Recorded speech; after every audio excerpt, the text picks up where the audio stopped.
Assalamualaikum warahmatullahi wabarakatuh. Adil Katalino, Bacuramin Kak Saruga, Basengat Kajubata, Arus, arus, arus. Salam dari Jawa Timur ya, untuk saudara-saudara dari Dayak. Ini beberapa hari terakhir ini ada yang viral ini, meskipun ini sebenarnya sudah lama ya, yaitu Ibu Ida Dayak.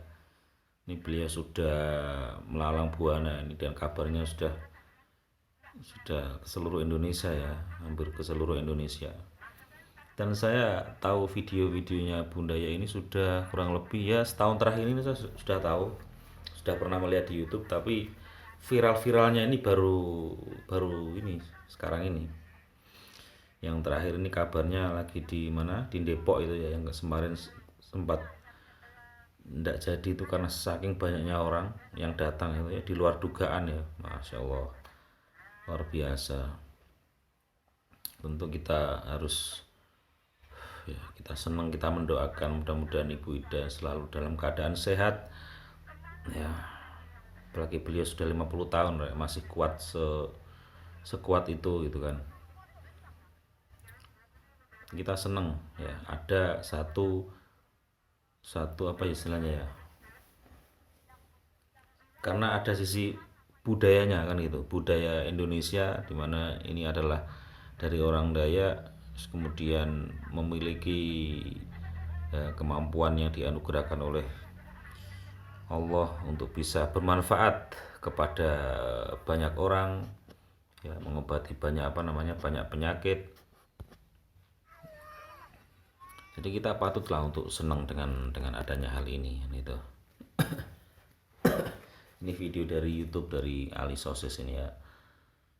Ya. Dan saya kira gini, kita harus memiliki cara pandang terhadap Ibu Daya ini, cara pandang yang positif gitu ya. Jangan sampai ada yang membuli, jangan sampai ada yang menganggap yang tidak-tidak. Ya, ini sekaligus menjadi ya parameter lah untuk melihat bagaimana sikap kita terhadap orang baik gitu. Bagaimana sikap kita terhadap orang baik. Ya, kurang baik apa orang seperti Ibu Daya ini? Terlepas dari orang ilmunya dari mana, cara belajarnya mungkin tidak terlalu familiar kan.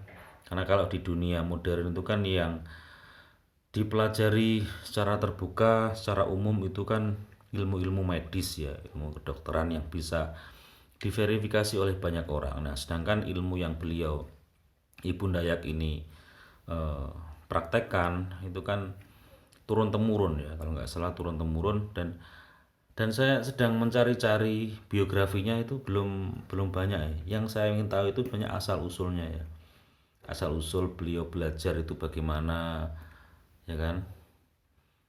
Kalau berdasarkan yang saya riset itu ya, di YouTube itu ada yang menjelaskan bahwa gerakan-gerakannya Ibu Ida itu kalau sebelum mengobati kan ada tari-tarian dan juga doa, seperti tangannya menengadakan tangan itu. Kalau berdasarkan kepercayaannya orang Dayak itu katanya pada saat itu ada leluhurnya Ibu Ida yang datang kan gitu. Nah, adanya ilmu-ilmu seperti ini itu tolong disimpan dulu. Artinya bagi orang yang tidak tahu itu jangan menghujat, jangan mengklaim apa istilahnya, jangan memojokkan gitu. Ya, kalau kita tidak mampu menyaksikan sesuatu yang dikatakan oleh orang lain dan orang lain itu baik, maka kita jangan menghakiminya. Lebih baik kita tahan dulu untuk berkomentar, atau minimal kita cari ilmu yang lebih luas lagi, atau kita mencari bahasa yang cocok untuk digunakan menjelaskan fenomena seperti itu. Misalnya kalau dalam bahasa ilmu-ilmu sekarang paling itu ya apa ya, meneruskan perjuangan leluhurnya. Nah, itu bisa dipahami oleh banyak orang. Atau Ibu Ida sedang berbakti kepada leluhurnya, ingin balas balas jasa misalnya dengan cara apa, mempraktekkan ilmunya seperti itu. Atau Ibu Ida memiliki rasa hormat yang sangat besar kepada para pendahulunya sehingga dia melakukan itu. Nah, itu kan bisa kita menggunakan bahasa itu untuk menjelaskan fenomena yang katanya didatangi oleh leluhurnya saat sebelum pengobatan.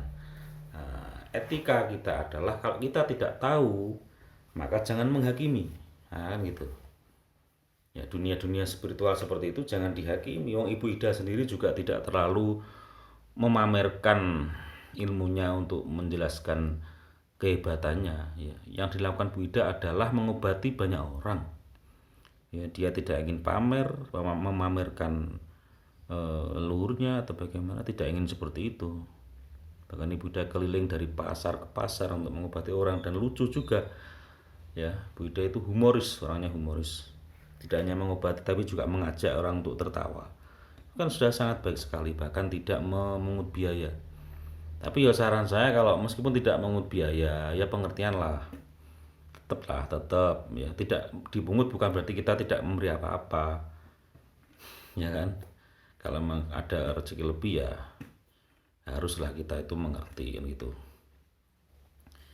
Saya senang melihat Ibu Dayak ini karena kebaikannya, ya, kerelaannya, dan yang saya ingin tahu malah justru proses belajarnya bagaimana kan gitu, sehingga bisa menginspirasi banyak orang, kita bisa menangkap kebaikannya. Dan juga janganlah berkomentar-komentar negatif, kayak misalnya siapa itu pesulap merah itu, dia kan komentarnya gini tuh, pesulap merah itu, Ibu Ida itu pengobatannya biasa saja seperti orang mengobati tulang, ya, seperti orang-orang lain yang mengobati tulang, ya biasa, sangat biasa sekali lah. Kata-kata sangat biasa itu sudah merupakan pandangan yang sinis ya menurut saya gitu. Kenapa sinis? Karena kalau memang itu adalah hal yang biasa saja, tentu tidak akan seramai ini, ya. Tentu orang akan memilih berdatangan ke tempat-tempat yang dekat untuk bisa berobat seperti apa yang dilakukan oleh Bu Ida. Ya, kenyataannya memang di luar kebiasaan umum gitu. Maka kita harus memiliki kerelaan diri kita untuk tidak menghakimi. Ini loh yang terkadang sulit bagi sebagian orang, tidak menghakimi gitu. Apa sulitnya melihat kebaikan orang lain yang jelas-jelas bermanfaat? Ya, lebih baik kita bicara soal riset ilmu. Ilmu itu misalnya gini, kita tahu bisa melakukan penelitian, misalnya orang yang bertahun-tahun tulangnya bengkok, kok tiba-tiba dipegang Bu Ida itu hanya dalam beberapa waktu saja, sebentar saja kok langsung bisa lurus gitu. Nah, kan kita bisa teliti setelah seminggu apa yang terjadi, ya, setelah sebulan apa yang terjadi, asalkan objektif gitu, bukan untuk menyudutkan. Ya, karena kita pengen tahu tahu kebenaran kan gitu, bukan dengan mencurigai Ibu Ida melakukan trik atau kebohongan atau apa. Alhamdulillah. Jadi saya keterlaluan menurut saya kalau ada orang yang memandang sinis orang seperti Ibu Ida ini, keterlaluan ya. Ini adalah aset yang luar biasa. Satu, karena bermanfaat untuk banyak orang ya dari segi kesehatan. Yang kedua, karena Ibu Ida juga membawa nama satu daerah, satu budaya bangsa, ya, itu dimana ada Dayak di situ. Senang ya kan, itu membuktikan bahwa Indonesia ini memiliki kekayaan dan kita senang dengan itu, ya, bisa membuat kita semakin kenal gitu loh. Mengenal, karena memang tujuan manusia diciptakan ini kan, kalau dalam Al-Quran itu kan untuk saling mengenal itu kan.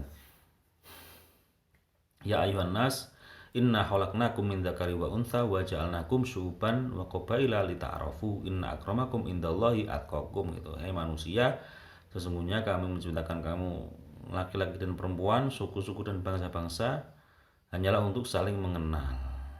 Lita'arafu itu saling mengenal. Nah, dengan adanya Bu Ida seperti ini kan kita bisa saling mengenal.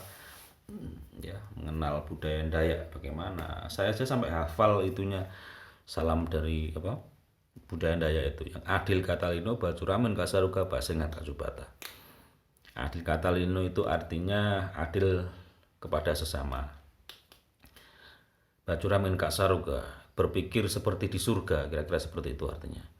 Basengat kasubata itu selalu ingat kepada Tuhan. Jubata itu Tuhan kalau bahasa Dayaknya. Ya. Dengan seperti ini kita bisa saling mengenal ya. Salam dari Jawa Timur ya, saya yang dari Jawa Timur bisa lebih mengenal Dayak, nanti orang Dayak juga bisa mengenali bagaimana Jawa Timur kan, seperti itu. Dengan adanya seperti ini kita bisa saling menyapa satu sama lain. Berpikir positif ya. Soalnya masih ada juga loh, saya lihat baca-baca komentar-komentar, kolom komentar, ada yang bilang gini, Kalau sakit itu ya mintanya kepada Tuhan, jangan kepada apa? Minta kepada manusia loh. Ada yang berpikir seperti itu, error itu, pikiran error. Orang itu kan ikhtiar toh bro. Ketika Tuhan memberikan kelebihan kepada seorang, kemudian orang itu didatangi untuk berobat, ya, wajar itu. Dan yang di mana itu Polres Depok itu sampai ribuan itu, masa ada yang dari luar Jawa datang ke situ, ya, ternyata dibatalkan karena saking banyaknya orang. Ya mudah-mudahan ke depan nanti ada anu lagi lah ya, fasilitas untuk memfasilitasi prakteknya Bu Ida ini, sehingga ketika orang berdatangan itu tidak kecelik ya, tidak salah hari atau tidak salah waktu kan itu. Ya, ya semacam diorganisir lah, ditata supaya tidak terjadi seperti yang kemarin itu membludak pendatangnya, tapi ternyata di luar dugaan ya, akhirnya tidak siap, manajemennya nggak siap, akhirnya dibatalkan kan, kasihan itu yang jauh-jauh datang itu.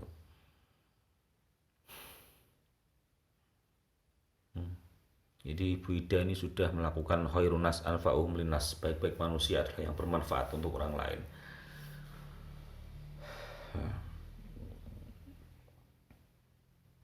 Ya, kita iri dalam arti baik ya, iri bukan berarti buruk.